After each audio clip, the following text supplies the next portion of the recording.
नमस्कार सर्वांना, मी संकेत खडसे आपलं सखा यूट्यूब चॅनलवर स्वागत करते आणि आजच्या व्हिडिओची सुरुवात करते. तर पहिला PYQ होणार PYQ PSI 2014 British east India कंपनीच्या भारतातील व्यापारविषयक मुक्तेदारी कोणत्या कायद्यान्वये संपुष्टात आली? पर्याय आहेत: 1. 1793चा सनदी कायदा, 2. 1813चा सनदी कायदा, 3. 1773चा नियमाचा कायदा, 4. 1858चा भारताच्या सुशासनाचा कायदा.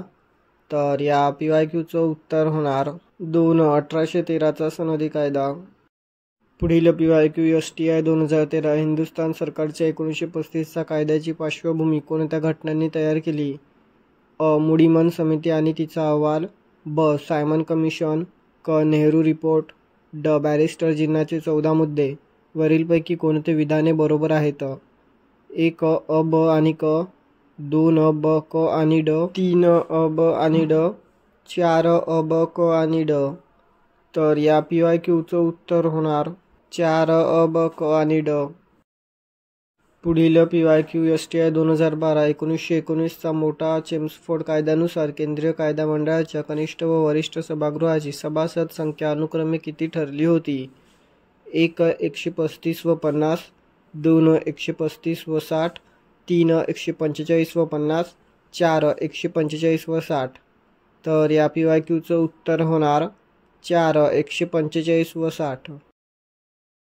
पुढील PYQ STI 2012 इसवी सन 1925च्या केंद्रीय कार्यकारी मंडळाचे सभापती कोण होते? पर्याय आहेत: 1. YB चव्हाण, 2. मोरारजी देसाई, 3. विठ्ठलभाई पटेल, 4. वल्लभभाई पटेल. तर या PYQचं उत्तर होणार 3. विठ्ठलभाई पटेल.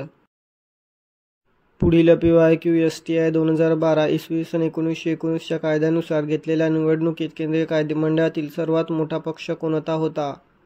पर्याय आहेत: 1. उदारमतवादी पक्ष, 2. स्वराज्य पक्ष, 3. काँग्रेस पक्ष, 4. मुस्लिम लीग.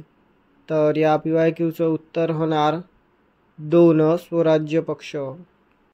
तर भेटूया पुढील व्हिडिओमध्ये. धन्यवाद.